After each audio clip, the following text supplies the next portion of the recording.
Well, hello there, YouTube. I'm rolling back out of the Chehalis area. I'm heading out. I'm very much so in it right now. I'm right along beside the airport. There's the Washington State Patrol, one of their many little offices around. Man, is it stunningly beautiful out here. It's still hovering right at 75. So, God, it just feels fan-freaking-tastic. I love it.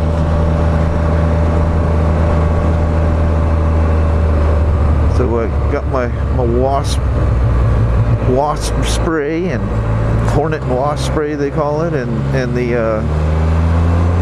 a bunch of batteries. I like going to Home Depot for the batteries because you can buy these huge packs for less than like Walmart sells a pack for half the size, quantity-wise, of batteries. I mean, I get them so cheap, it's kind of pointless to deal with the rechargeable ones, you know, because they never last as long, and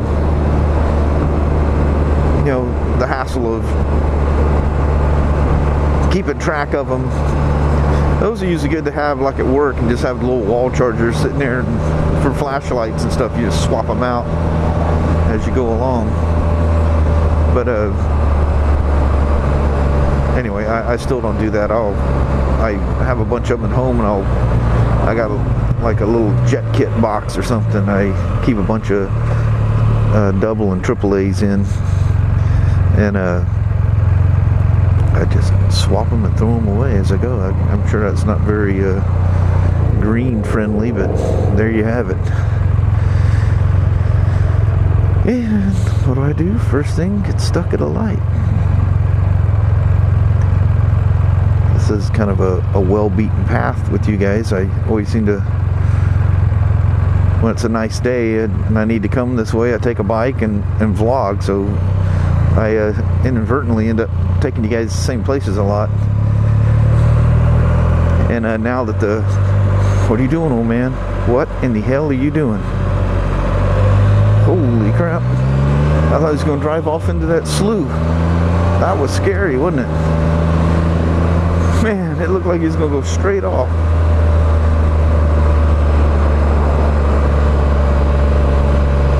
But I was going to say, as the weather's getting nicer, I'll be venturing further away from home. You know, in the wintertime, I take them, so I just beat them same roads to death because I don't want to get too far and get too frozen. You know, you have all these ambitions for these rides, and you take off and everything's cool, and you get to your destination and you realize, man, I am already completely frozen, and I still have to make my way back home. That doesn't make for a very comfortable ride. You end up regretting going as far as you do. So I just go out and take a quick little ride. That way I don't have to bundle up too much. I'm just going to buzz out here by the train. I was going to say I was going to drive out here by the old steam train, see if they had any of the equipment out. Being a nice day, you'd think they'd be down here working on them. So they had an old locomotive that looked like it needed to be restored, and it was sitting out here in the yard. Now it's pushed back in the corner back here. Oh man, you come flying across there like we'd be able to pass each other or something. That wasn't going to work. There's the passenger cars out there all covered up. But yeah, it's pretty cool, huh? And this is actually an old train station that got picked up and moved. I forget the story of where it was at, but and now it's used as a train station here. But if you dig around through my old videos, Kelly and I have gone for rides out here. I take all the grandkids out here again this year. We didn't ride any trains. Or did we? No, we didn't ride any trains last year, which is really unusual. You know what that thing is right there? That is a turnstile. The train drives up on it. It's upside down. But a train drives up on it in those chutes where they got those fanned out little warehouses. You drive in on the main track and it turns and you roll it into a shed. Pretty cool, huh?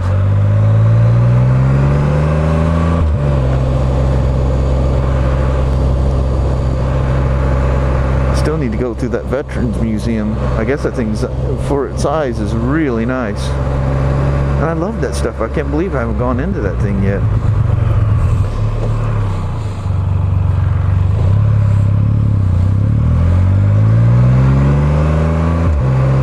Which reminds me, out at the coast, out at Fort Stevens, they have a World War II reenactment out there.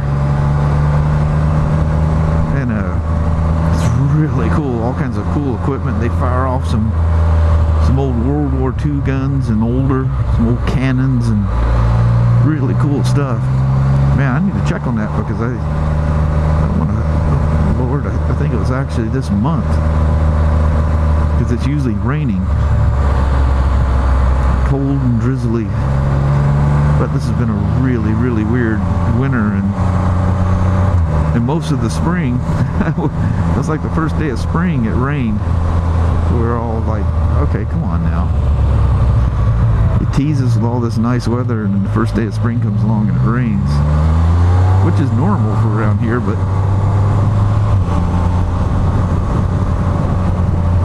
ooh, that is a strong smell out of that dirt.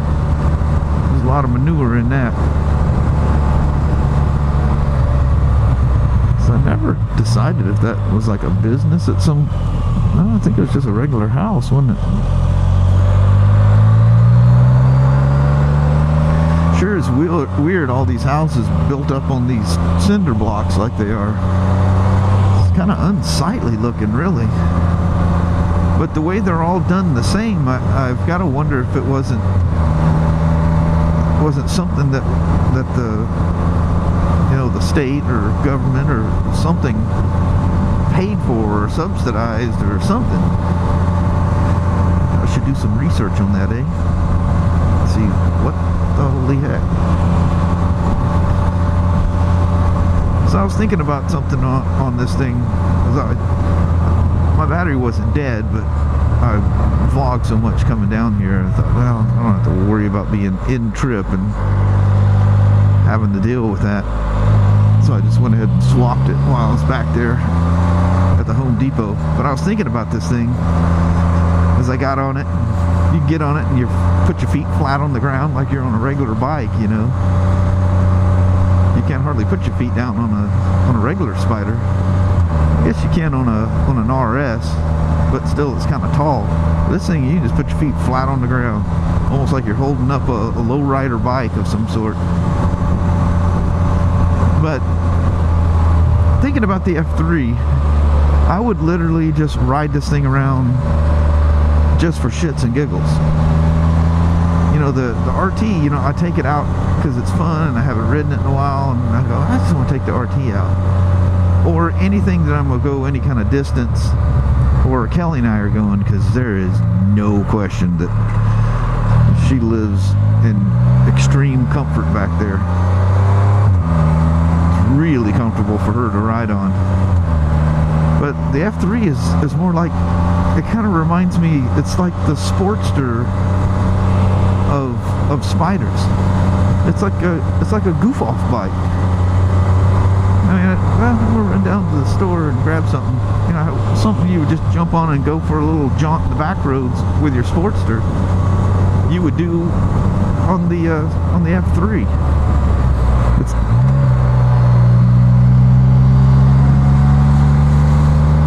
wow.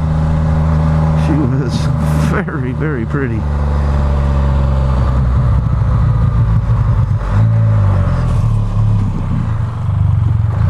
But yeah, I would just jump on this thing like I would a Sportster or my DR or something like that. Just something to go goofing off on. It seems like when you take the RT or the Road King or something like that, and I warn people, that have, you know, things like Iron 883s and FZ09s and those kind of, you know, fun goof-off bikes. You know, I've had quite a few people over the years, well, especially since I got the Road King, it seems to get brought up way more.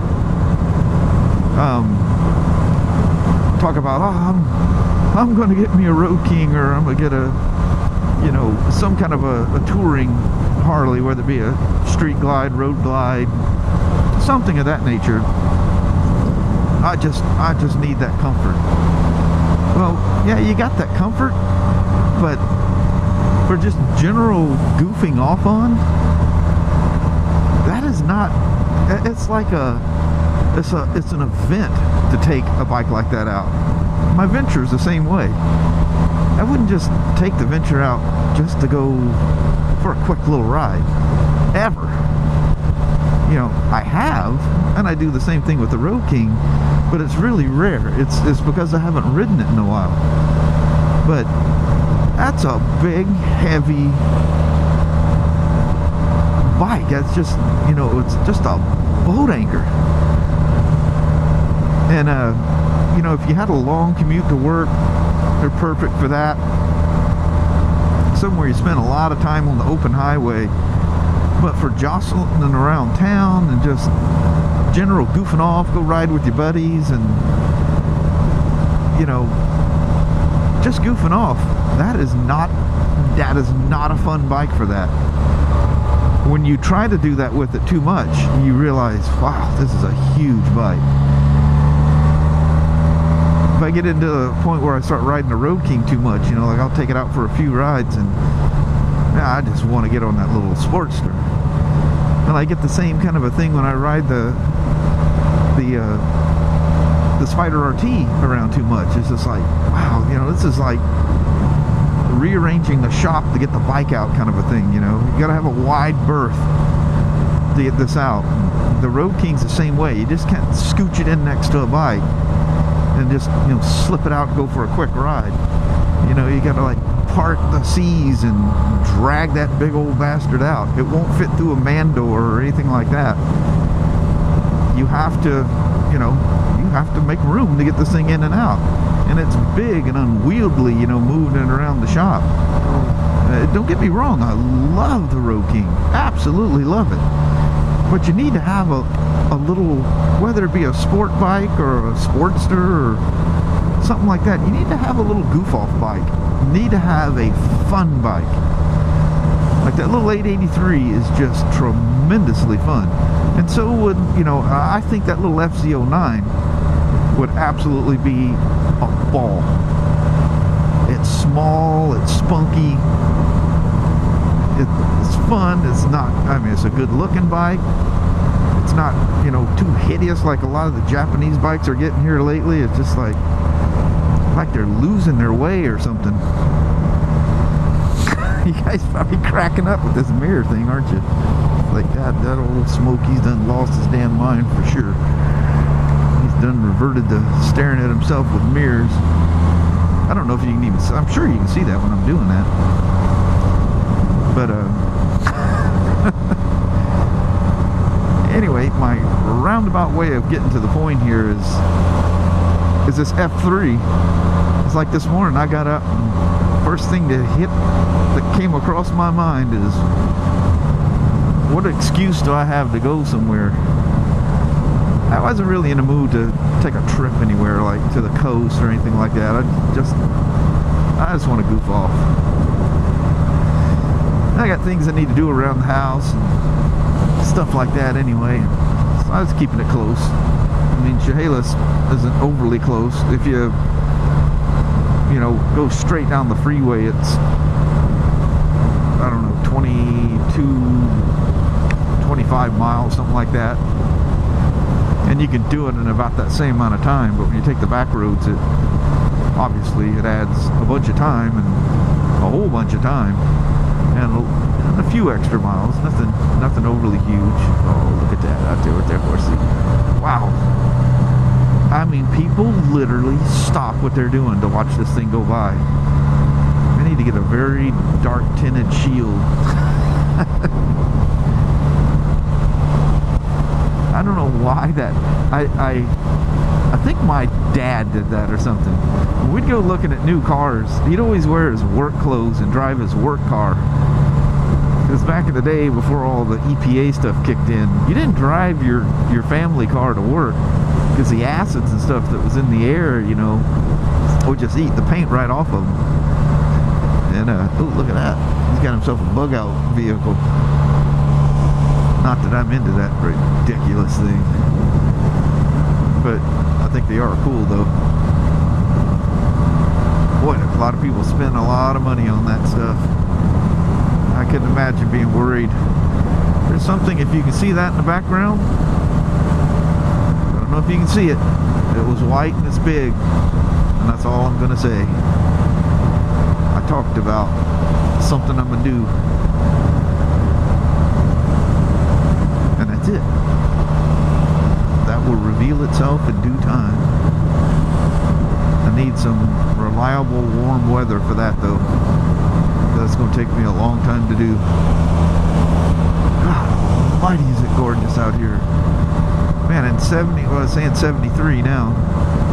I went up a whole bunch in elevation too. But perfect riding weather. It just doesn't get any better than that. Mid-70s, perfect. It's nice enough you can wear a coat. I like wearing coats where I can stick things in my pockets. And, you know, you have that little extra protection on. I know guys wear all that stuff in the dead heat of summer, but I'm not hooliganing around, and I know that's no excuse because anything could happen. Well, you've seen what almost happened with a simple test ride on an old 1500 Nomad Kawasaki. You just never know what's going to happen. You know, me running around with fingerless gloves, you know, I'm pretty much an idiot. I had a finger that almost got cut off because of, and I was just wearing motocross gloves at the time, which is no road protection at all. You hear that bee hit the back of that dash and made a loud whack, like a rock got thrown at me.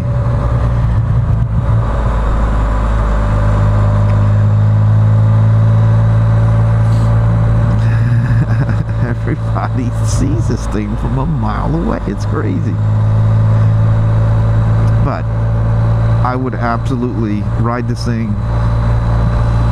My first thought was taking this thing for a ride, and I remember going out to the garage, and my only like, oh dang, was I didn't take the shield off last night. I waited till this morning, so that kind of interrupted my takeoff. And but you know, the way you roll it out of the, because I don't drive them out of the shop. I drive them into the shop, but I roll them out, and it's just so light and nimble, and you just weave it right out the door and out into the drive, and grab your gear. I fire it up and let her sit there and run a little bit. And these things, if you just fire them up cold and take off, the whatever algorithms or logics used for the computer controlled clutching system on these SE models, they act like they're slipping the clutch really bad when they're not warmed up. And I just, in my head, it's slipping them clutch plates like crazy, and I just can't deal with that. So I'll let them run a little bit, then you drop them the gear or hit the throttle, the clutch fully engages right away. So I do let these things warm up a little bit. I'm one that, you know, you don't, oh, I do have a bug sitting there right in the middle, isn't he? Wave at these Harley guys. That's one thing, the Harley guys will always wave back at you. So anyway, I'm gonna pull off up here and get this bug off, and I'll see if I can't conjure something else to talk about. But the gist of the story is this thing's more like a nimble little sport bike in the Spyder world, and I would probably ride this way more than I ride the RT. Way more. I would just go for a ride just to go for a ride. similar to what I like doing on the Sportsters. I just love getting out and going for a ride, even if it's for a short one. Just get out and go. Just clear your head a little bit, you know. Well, that's such an event with like the Road King and the Venture and the RT. They're just big. And the Sportster, I just open up the man door, I flip the side stand up and roll it out and put my helmet on and take off. Very easy and straightforward. So anyway, this is the place I'm gonna pull over here right quick. So thanks for watching, thanks for hanging out, and you guys have a wonderful, wonderful day. We'll see you now. Bye bye.